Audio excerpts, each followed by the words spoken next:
ഈ വരുന്ന തെരഞ്ഞെടുപ്പിൽ ഏറ്റവും ചർച്ച ചെയ്യപ്പെടാൻ സാധ്യതയുള്ള ഒരു വിഷയത്തെക്കുറിച്ചാണ് ശ്രീ രാജേഷ് പ്രതികരിച്ചത്. ഒരുപക്ഷെ UDF-ഉം NDA-യും ഇത് ഉയർത്താനുള്ള സാധ്യത വളരെ കൂടുതലാണ്. കാരണം തദ്ദേശ തെരഞ്ഞെടുപ്പിൽ ഇത് വളരെയേറെ ചർച്ച ചെയ്യപ്പെട്ടു എന്ന് തന്നെയാണ് ഇതിൻ്റെ കാരണം എന്ന് ഞാൻ മനസ്സിലാക്കുന്നു. ഇതിൽ NDA-യുടെ സമീപനം അങ്ങ് കണക്കാക്കുന്നത് എങ്ങനെയായിരിക്കും?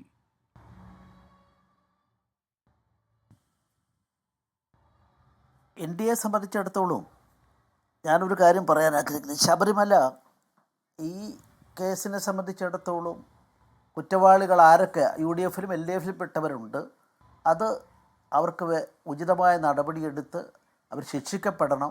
അതിൻ്റെ പേരിൽ വീഴ്ച പറ്റിയവർ സമൂഹത്തോട് തുറന്നു പറഞ്ഞ് മാപ്പ് ചോദിക്കണമെന്നാണ് എൻ്റെ വ്യക്തിപരമായ അഭിപ്രായം.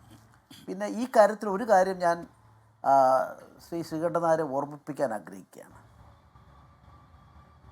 ശബരിമല ക്ഷേത്രത്തിൽ തീ വയ്ക്കുകയാണ് ഉണ്ടായത്. അതിൻ്റെ പേരിൽ അതിൻ്റെ വിഗ്രഹം പോലും ഡാമേജ് വന്ന സാഹചര്യമുണ്ടായപ്പോൾ കോൺഗ്രസിൻ്റെ മുഖ്യമന്ത്രി, അന്നത്തെ മുഖ്യമന്ത്രി ആയിരുന്ന ആളല്ലേ പറഞ്ഞത്, ഒരു ശബരിമല തീ വെച്ചതോടെ, വിഗ്രഹം ഇല്ലാതായതോടെ ഒരന്ധവിശ്വാസം ഇതാ ഇല്ലാതായിരിക്കുന്നതെന്ന്. കോൺഗ്രസിൻ്റെ മുഖ്യമന്ത്രിയാണ്, ഞാൻ പേര് പറയുന്നില്ല. അത് കഴിഞ്ഞ് AKGയെ സംബന്ധിച്ചിടത്തോളം ഞാൻ ബഹുമാനിക്കുന്നയാളാണ്, ഞാൻ ബഹുമാനം കുറച്ച് കാണുന്നില്ല. അന്നൊരു ഗോപാലസേന ഉണ്ടായിരുന്നു. ആ ഗോപാലസേനയ്ക്ക് ട്രൗസറും കാര്യങ്ങളും ഉണ്ടായിരുന്നു. കറുത്ത മുണ്ടെടുത്ത് ആരും ശരിക്കും അത് പറഞ്ഞത് C. കേശവനാണ് കേട്ടോ, ഞാനത് ഓർമ്മപ്പെടുത്തുക അങ്ങേ. അല്ല, എനിക്കറിയാം, ഞാൻ പേര് പറയാറുന്നതാണ്. തീർച്ചയായിട്ടും ഞാൻ പറയാൻ പേര് പിന്നെ പറയേണ്ട, ഞാൻ അവരൊക്കെ ബഹുമാനിക്കുന്നയാളാണ്. അപ്പം അത് കഴിഞ്ഞ ശേഷം ഞാൻ രാജേഷ് ഉള്ളത് കൊണ്ട് എൻ്റെ സുഹൃത്തു കൂടിയാണ്, ഞാൻ ചോദിക്കുകയാണ്. ഞാനിപ്പോൾ ഒരു പുസ്തകം തയ്യാറാക്കിയിട്ടുണ്ട്, ശബരിമല സമരത്തിൻ്റെ നാൾവഴികൾ. അതിന് ചിദാനന്ദപുരി സ്വാമിയാണ് അതിന് അവതാരിക എഴുതിയിട്ടുള്ളത്. അടുത്ത് തന്നെ 2 ആഴ്ചക്കുള്ളത് പുറത്തു വരും. സത്യത്തോട് നിങ്ങൾക്ക് രണ്ട് കൂട്ടർക്കും, UDF-നായാലും LDF-നായാലും ബന്ധമുണ്ടെങ്കിൽ, ഞാൻ എൻ്റെ രാഷ്ട്രീയ തലമല്ല പറയുന്നത്, മണ്ണും ചാരി നിന്നവൻ പെണ്ണും കൊണ്ട് പോയി എന്നുള്ള പ്രയോഗം ഈ രണ്ട് മുന്നണികൾക്കും ബാധകമാണ്. 1918 സെപ്റ്റംബർ 28 ആ വിധി വന്നത്.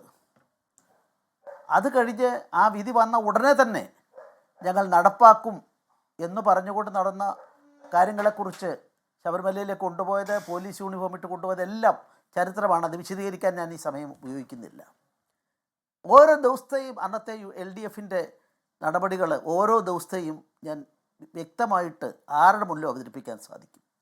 ഇത്രമാത്രം വൈരനിര്യാന ബുദ്ധിയോട് കൂടിയിട്ട് ലോകത്തിലെ ഏറ്റവും കൂടുതൽ ആളുകൾ വരുന്ന, സീസണലായിട്ട് കണക്കെടുത്താൽ ഏറ്റവും കൂടുതൽ ആളുകൾ വരുന്ന ഒരു ദേവാലയം അതായിരുന്നു ശബരിമല. ആ ശബരിമലയെ സംബന്ധിച്ചിടത്തോളം എന്തൊക്കെ ആക്ഷനുകൾ എടുത്തു തകർക്കാൻ വേണ്ടി, വിശ്വാസത്തെ തകർക്കാൻ വേണ്ടി, ഇത് ഉത്തരം കണ്ടെത്തേണ്ട ഒന്നായി ഞങ്ങൾ കാണുകയാണ്. രണ്ടാമതായിട്ട് ഞാൻ പറയാം, രമേശ് ചെന്നിത്തല എൻ്റെ ആത്മമിത്രമാണ്, അത് നല്ല സുഹൃത്താണ്. 2018 ഒക്ടോബർ 5 പത്തനംതിട്ടയിൽ അദ്ദേഹം ഉൾപ്പെടെ സമരം പ്രഖ്യാപിച്ചു. 3 ദിവസം കഴിഞ്ഞപ്പോൾ, പത്രങ്ങളുണ്ട്, ആരുടെ മുമ്പിൽ ഞാൻ തെളിയിക്കാം, ആ സമരത്തിൽ നിന്ന് കോൺഗ്രസ് പിന്മാറാൻ പറഞ്ഞ കാരണം എന്താ? അതിൽ വിശ്വാസമില്ല.